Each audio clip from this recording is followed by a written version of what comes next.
Thanks for coming on a rainy Wednesday morning, and thanks for being online wherever you are. It's nice to have you here. I did want to talk a little bit about this project, and I hope this works out nicely that the other person working on this one with me is also here in the room and speaking at some point after me. I don't know which order we're going in. Advance using order.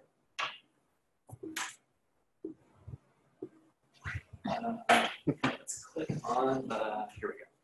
Now the arrow should work. You're right. Okay. Thank you. I gotta get this technology working. So what we're talking about and what we're looking at this is that more and more we're starting to see the notion of putting in green infrastructure with a way to adapt for or mitigate climate change. And so they're looked at ways of building community resilience. The idea is that they're also quite nice. It's nice to have water features or vegetation around that's helpful. It might conserve water locally and also be used for food production, so backyard gardens and things like that. Also in places like Arizona, we're thinking about them with respect to floods and trying to collect the water and have it dispersed into the soil rather than running off and disappearing out of the system. But what you do also then start to hear people worrying about and thinking about is, well, are we also then creating habitat for mosquitoes? And I know of one nicely documented example, which is in northeastern Australia. They put in a lot of water harvesting and inadvertently created habitat. So Aedes aegypti that had been in the area and was no longer in the area came back into the area through the water harvesting projects. And so then they started to worry about risk for dengue and other vector-borne diseases if they're creating these. And so what our project is looking at and trying to understand is whether or not, or what is it about the green infrastructure that makes it work or makes it cease to work? And can you give some rules of thumb to try to identify the best types of green infrastructure to put into the area that are going to do what we want them to do while minimizing any sort of risk for creating mosquito habitat. And so that's the project, and what we did was we're looking around Tucson, and we had a few students. I'll tell you a little bit more about who was participated in the project, but the idea is to look at the green infrastructure, to identify certain types of green infrastructure, and then to actually sample over the monsoon season to see whether or not we end up being able to get mosquitoes out of the, to collect mosquitoes out of the water that's being retained. We primarily focused on two different types of green infrastructure, and these are pictures of them as examples. The curb cut, which is exactly what it sounds like, a cut into the curb where the water runs off, and then there's a sort of a retention basin, smaller retention basin for the water to drain into and then drain down into the soil. And then the other one that you see here is the basin.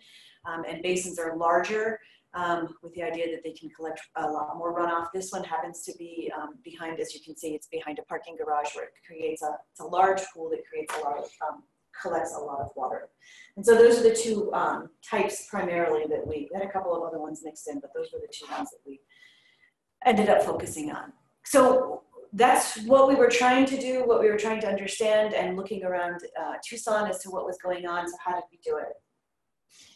We worked with stakeholders in Tucson Water, but also with Pima County Vector Control to identify the sites. We spoke with them about what kind of green infrastructure gets put into the area, how they make those choices. We learned a lot. I certainly learned a lot about how it is that those decisions get made, whether or not to put in the green infrastructure, who maintains them. And then based on that, once we identified the type of green infrastructure that we wanted to look for, we recruited students into the project, primarily through our classes, but also through flyers that were put around. And then we identified sites that were convenient to the students, that it wasn't, difficult to kind of ride past it on their way to work or on their way to school, that they would be able to sample in it. Then through the monsoon season from from July through October, the protocol was to go and visit the sites after a rain event and to continue visiting that site until it no longer had water. And they were given dippers and they trained how to collect, and then they collected from those sites if there was anything available to do it. We had an online Qualtrics no, RedCap. We had an online RedCap data entry, so they could fill out the forms as they went along and just enter the data into it, which made it hopefully a little bit more convenient and relatively quick to be able to do it. And they also took a photo and uploaded a photo.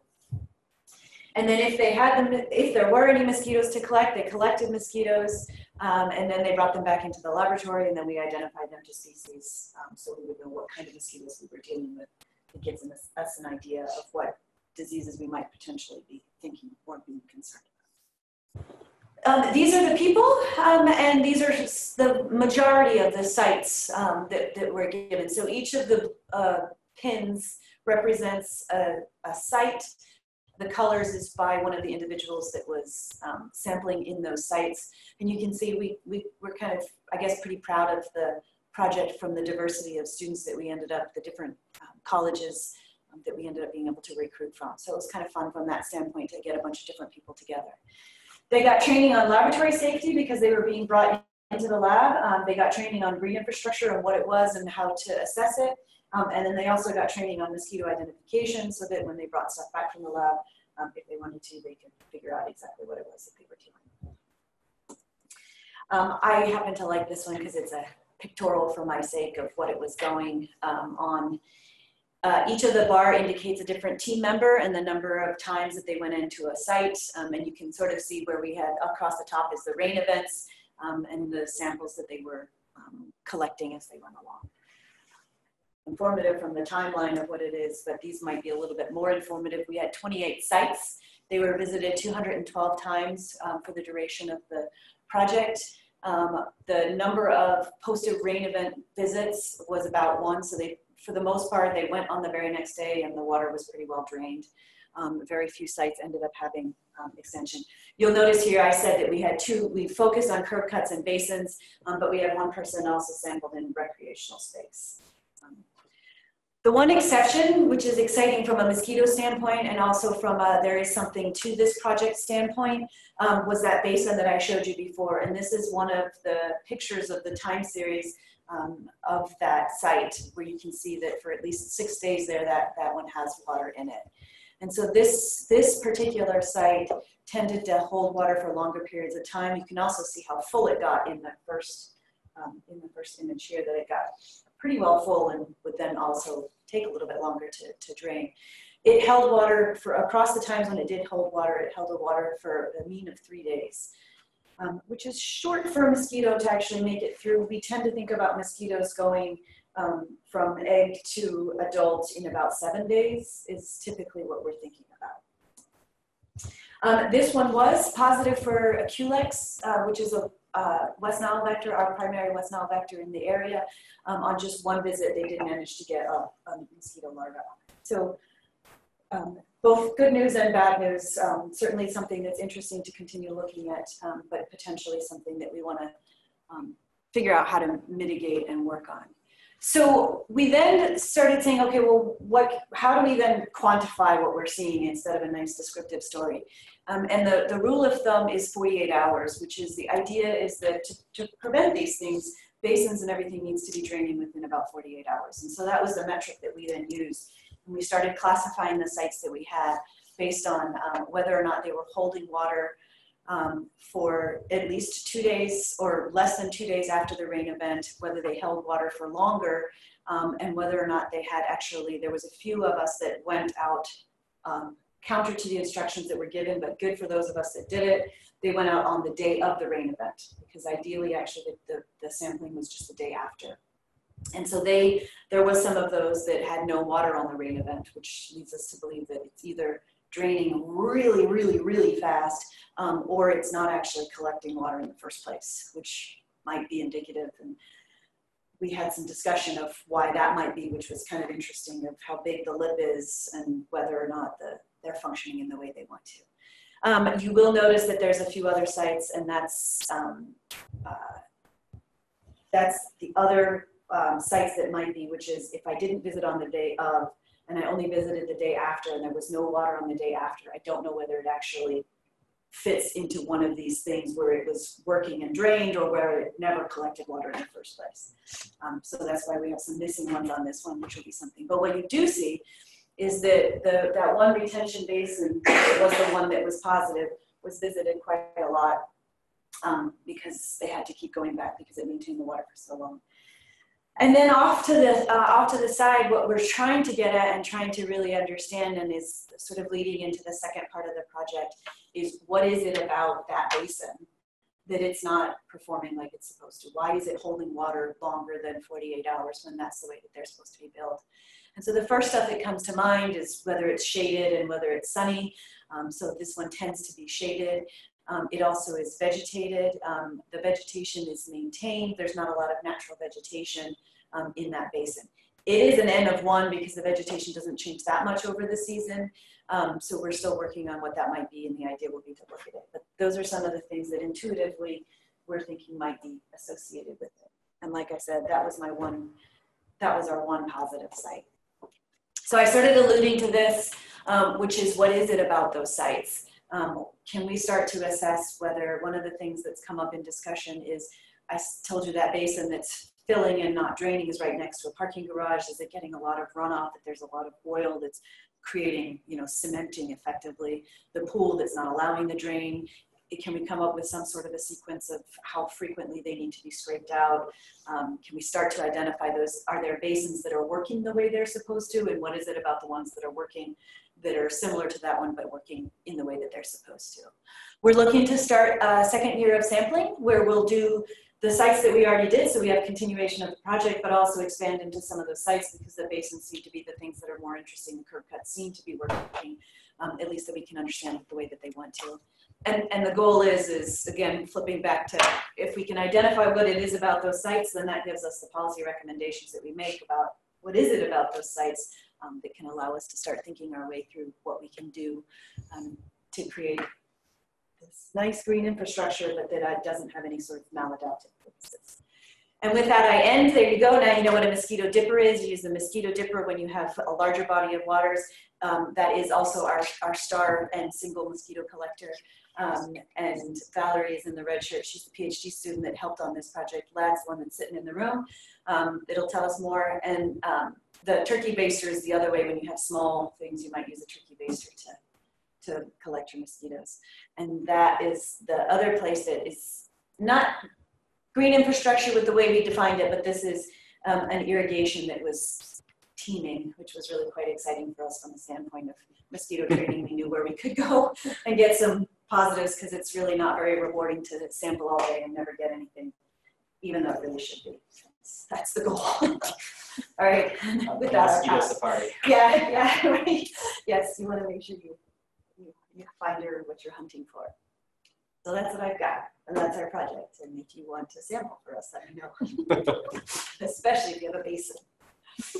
So this is on campus. Yeah, this is on campus. So are these like nasty mosquitoes, or these? This one it's Culex mosquitoes, so they are West Nile vectors. We went back and forth on the idea of this one, and I actually need to pull it back into the lab. I'm pretty sure it's Quincke fasciatus because that tends to be the urban one. But yeah, no, these are West Nile vectors. So you've been talking to the groundskeepers? It is, yeah. It is. I don't know if we've actually reached out to them yet, but it is certainly on the list that it was. Well, from Heidi's standpoint, we don't want to eliminate the sample right? This is where the turtles are, so it's the mosquito and turtles do. It's right.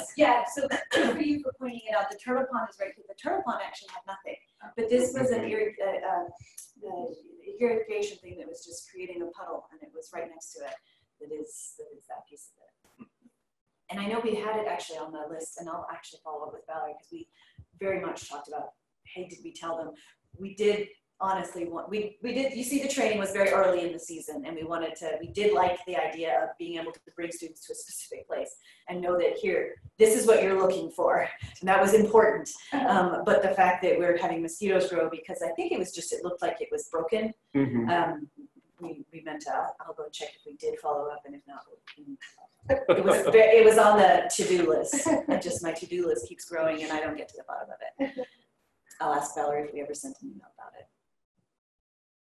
I have a question. What's the difficulty level or the skill level required for the training? So I was wondering, from like a citizen science monitoring perspective, if you could get a really dense network, I know that I tried to grow mosquitoes in my house, and turns out I wasn't able to Yeah, at the right time. So. yeah, and you did a really good job of getting something completely different.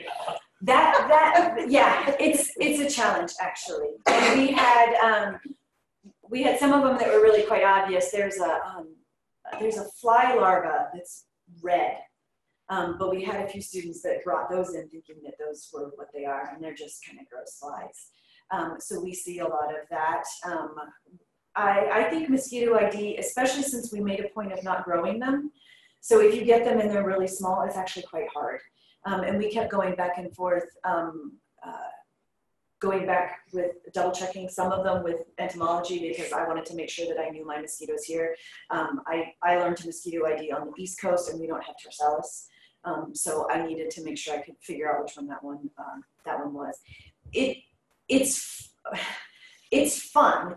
So, you know, in my second life, I'll sit at a microscope all day long and do that, but it's a microscope and sitting and working through dichotomous keys and being really, really careful. And I will say that that was one of the things that also, that's Taylor. Taylor was fantastic about, which is she spent about 20 minutes in the lab just walking through the key and that was just in the training. So it's challenging. Oh, yeah, I'll just add that them collecting the height of the water within the green infrastructure was a really important thing for the city. And then knowing whether it was moist or dry or like what amount of water was in it kind of combated the difficulty in collecting the mosquito larva a little bit because we can still see if there was any water at all or if there was enough that mosquitoes could be there. So yeah. Whether or not the larva was collected. So I'd say the trickier thing with the training and getting the students out was often like a rain event would happen. And of course, like it rains some places and it doesn't rain other places. So we'd send them all out and then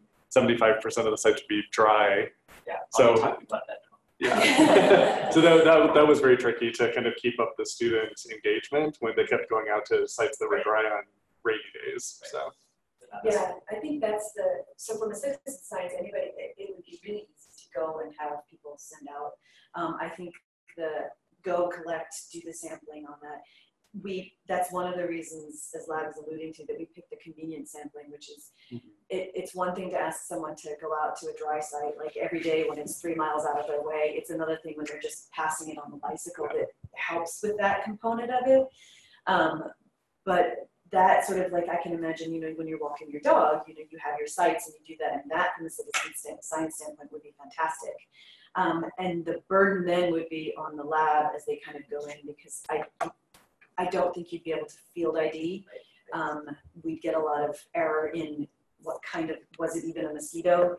And then, you know, getting into the resolution of mosquito versus, and then we do get into which diseases, as we quickly get into the 80s and the Culex. So it kind of would be nice to, Quinks and Tarsalis doesn't matter so much. They're both West Nile virus vectors, but it is kind of cool to know what those are.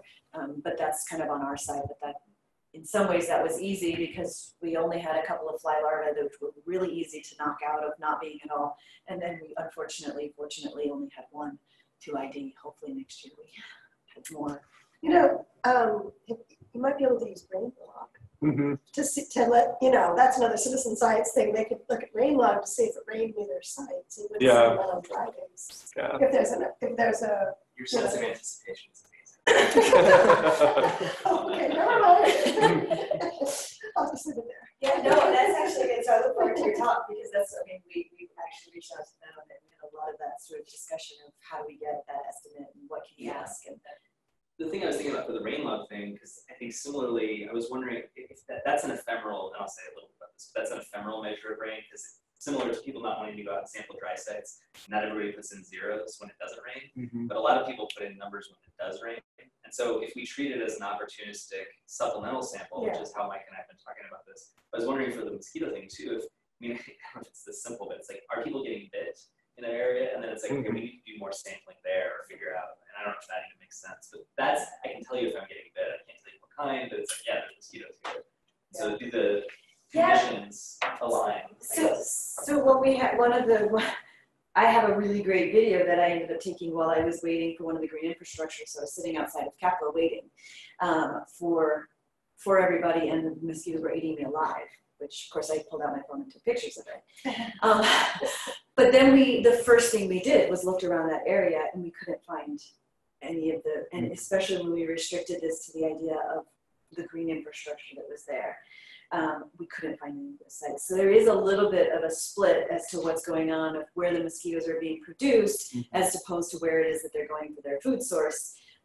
There's probably other places that were just not in how we define green infrastructure, even at Capitol. We made it look, I really wanted to go into the basin that they had, or they had a big can, what's it called? The cistern? Cistern, yeah. Yeah, I think they grew mosquitoes here in NRT for a while. Yeah, that's what well, that actually is what sparked this project, is that I was in a meeting and Peck said, hey, you know, and I was like, there's a project. And that was sort of the idea for this one. It is my understanding you now use mosquito dunks here and you don't have that problem. What's that? Sorry, I think we have time. Anybody else have a question? I just was curious, what's the dispersal distance? Like, how far did they go? That is a fantastic question. And you can invite me back for that. Okay. It depends on who you are and which mosquito you're talking about. Tarsalis, actually, because it tends to breed in agricultural areas but still needs to feed on humans, tends to have amongst all of these the longer span. Culex quince and Aedes aegypti in particular tend to be thought of having very short. And so I have heard estimates of up to 1 kilometer for Tarsalis, and I've heard estimates of closer to 30 meters for Aedes aegypti, but then I would charge you with, well, how are you going to find out how far, when you release the mosquito here, how are you going to tell me how far she flew? And that's where it gets into it. Tough. That's, yeah, right? They don't the GPS. Yeah, the GPS thing doesn't work so very well. But it is actually an area that people are more and more interested in, because that gets very much into the idea of, if I want to model a disease spreading through an area, first thing I want to know is how far, when an infected mosquito bites me, how far is it going to go? There's been plenty of mark release or capture, so they mark a mosquito with like dust and send it on its way. When you're talking about, you know, something that's this big and you put pollen grains on it, you're starting to, you know, right? Like all of a sudden dust becomes really heavy. But nonetheless, that's how it tends to be done. And you still see a wide variety of. And then, which is why I said invite me back, the stuff that the experiments that we did at the Biosphere 2 was looking at how climate actually affects that. And so we were finding released into cages, so not released in Biosphere 2, but when we released them into these linear cages, depending upon the climate that you had and how much water you had available to you, we could manipulate how far the mosquito would go. And on that, primarily in arid areas when there wasn't a lot of water available, they did what you or I would do, which is, if it's hot and I don't know where I'm going to get water, I'm just going to stay home where it's safe. Whereas in the tropical area that was water everywhere, there's no, you know, I'm not going to die. I can go wherever I want. And that tended to be what we saw in that. But we don't have a good answer. Right. We have eyeballs and ballparks, but not. It's hard not to do telemetry on small animals. Yeah. Welcome to my world. Yeah. All the good questions you'd like to know. All right. Anything else? Thank you.